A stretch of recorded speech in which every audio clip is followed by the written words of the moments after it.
Y ahora con la guerra que tenemos aquí en nuestras comunidades, we got 2 young men in la casa here who are organizing with Justice for Alex. We got Ben Baca Sierra. Is that right? Simon. And we also got Joey Valles. Yep. Is that right? That is right. All right. And they're here in La Casa tonight to talk to us about Alex Rises event that's going to go down next Friday, August 22nd at noon. Can you guys please talk to us about the event and also remind folks about Alex, what happened March 21st, correct? Yeah, that's right. Primero, gracias, Lucrecia, for having the song. Man, and it's great to be here with my homeboy Joey from the Justice for Alex Nieto Committee. I want to give a shout out to all the gente from La San Francisco, Cortlandt Street, Adriana Camarena, and Maria Villalta, our other Justice for Alex Nieto Committee members. Yes, Maria is my homie. That's my hermana. Gracias. Well, then you're my hermana too then. All right? All right. Can you tell us about Alex? Okay, so... Please tell us who he was, because I just listen on the news and they tell us, oh, era este vato eating a burrito, and like, I want to know who he was as a person. Tell us who he was. Put a human character to him so that people can understand why it's so hurtful for us to lose men like him and that are in our community. Yeah, first, to put a human voice on him, my voice is his voice now, because that was my brother.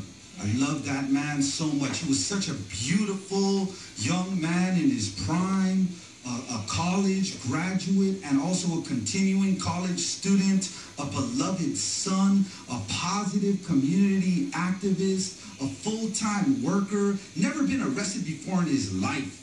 You know, he knew so many diverse people, Buddhists, the old gente. He loved los corridos. You know, he was a security guard.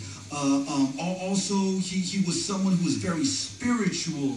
Man, he loved kids. The kids loved him. He would come over to my house. We would have barbecues. We would sing together. We would laugh together.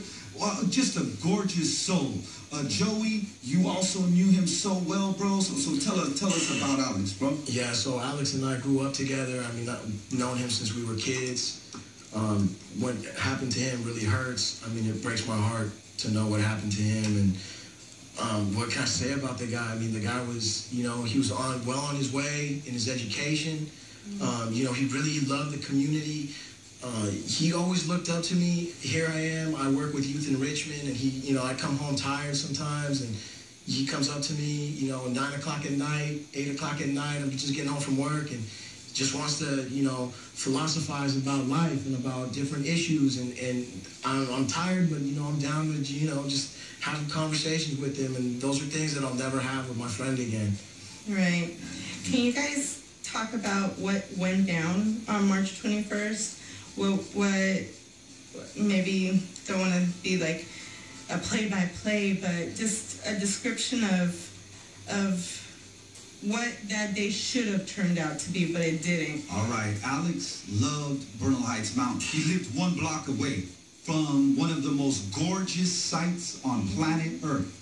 You know, a lot of you gente, especially if you're from San Francisco, you know how beautiful Bernal Heights is. You have the view of all of downtown San Francisco, you know, the Mission District, a downtown area, etc. And so he would always go up there. And that day, he went up there to eat.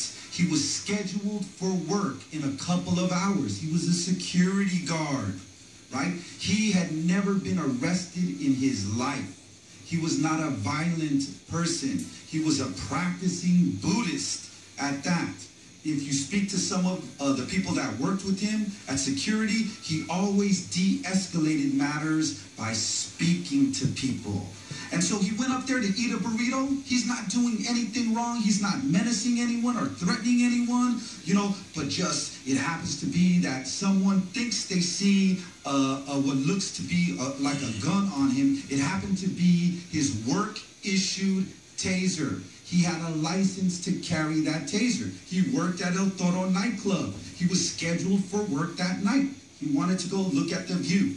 He had no idea that the police would be called on him and that the police would come in a military tactical style to come and kill him with a machine gun style execution. Because there are over 14 rounds that are shot into Alex. And we don't even know how many rounds actually went in because the police have refused to give that information up to this point. But that is why we're having this march on August 22nd. Alex Nieto, they did not kill you, brother. You are going to rise. We, the community, are rising with you. And we are marching from the place where the police gunned you down. And we are marching in unity together with the attorney of record, John Burris and Adante Pointer. And we are going unprecedented. From what I understand, this is unprecedented in nature. And we are going to march down to the federal courthouse, and we are going to demand that the United States Constitution be enforced. We are demanding the witness statements. We are demanding the police officers' names, the police reports, and the total truth so that we get justice for our fallen brother, Alex Nieto. What's up, Ben? This is Gavilan. I wanted to ask you, this is happening Friday, starting at noon at the Alex Nieto Memorial, Bernal Heights Park. But there's something that's happening the day before, Thursday. There's going to be some kind of ceremony.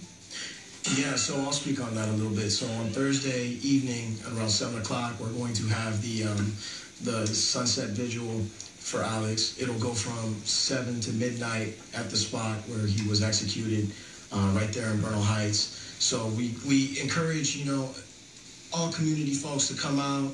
We're going to, you know, do it live that night. We're going to do a lot of poetry, art, anything, you know. We want a lot of folks to come out and show support. Push-ups. We're going to do push-ups over there in his honor for strength. We're going to do dancing. We're going to do singing, man. We're going to give a lot of love to everyone, and that's going to give us fuel for the next day. Because at 5 a.m. on Friday, August 22nd, the danzantes are going to come and perform the sunrise ceremony at 5 a.m. And that's going to give us even more fuel so that what we can do is we march with his spirit, because he's going to rise at 12 noon and he's going to fill our bodies and our souls, and we are going to march in his honor together down to the federal courthouse. Can you tell me a little bit, you know, the thing, first of all, Thursday, August the 21st is a sunset and sunrise vigils at the Memorial Park in Bernal Heights. And then on Friday at 12 noon, there's going to be a march from Bernal Heights to the federal building. On the 22nd, there's a rally at the federal building, and that's going to go till 5 o'clock where the danzantes will come.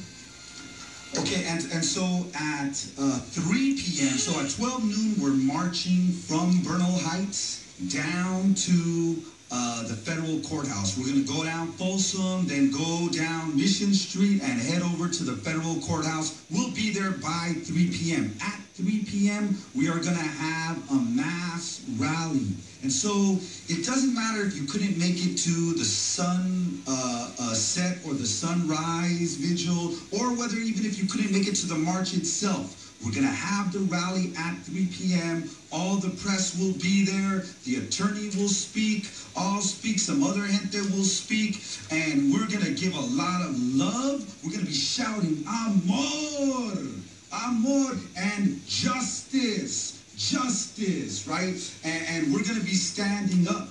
You know, by that point, Alex will have risen. And the San Francisco notice us. San Francisco recognize our humanity. And we're definitely going to try to put, emphasis that this epidemic of police violence and killings needs to stop, because this isn't just something that has affected us with Alejandro, but it's something that is perpetuating in our society right now. Even as we speak, in the this past week, we've seen, down in Missouri, what's been happening there with the shooting death of Michael Brown.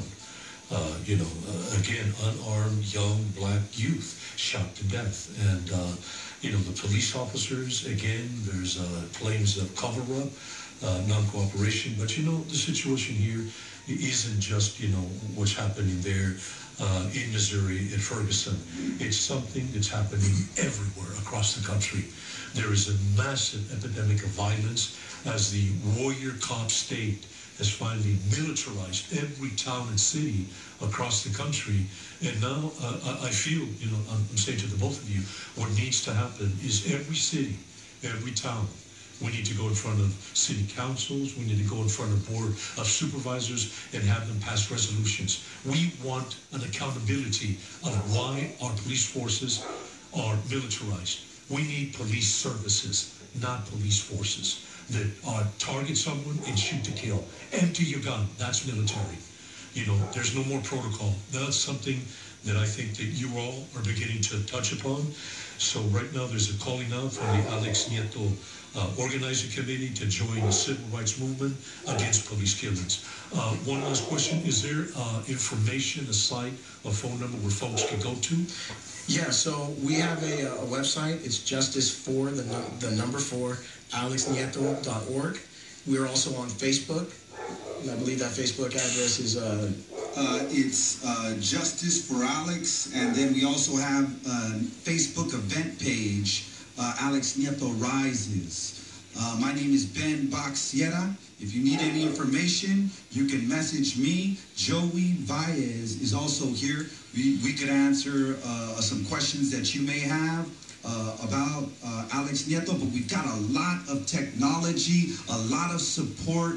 We are doing this. I agree with everything you're saying right there, Gavilan. And yeah, we need to do something about this. And so we are attempting to be as creative as possible in our approach. And this is a non-violent approach. Yet, just because we're non-violent doesn't mean we don't have pasión. We've got passion, we've got amor, and that is a beautiful formula to stop these police killings, these massive epidemic type of police killings. Well, that's something that we're all looking forward to. It's going to be a struggle, but the demographic changes are raising, awareness and bringing the black and brown communities together. And I think when the black and brown come together, we're going to see change. Listen, compañeros, both to you, Ben, and Joey, gracias for coming in here. We're going to follow up on Monday and throughout the week next week to get the word out that Alex Nieto is rising. And in solidarity here with the Michael Brown family and the other persons, Oscar Grant, Alan Bluford, Andy Lopez, Yanira Serrano, and countless others, we will be vigilant. We will be addressing them. And as long as we recite the names of those that have been forced into the spirit world, they live with us. We are Alex. We are Yanira. We are Michael Brown. We are, everyone that has suffered. At the violence of policia. Yes, there's too many. There's exactly. Too many to list now.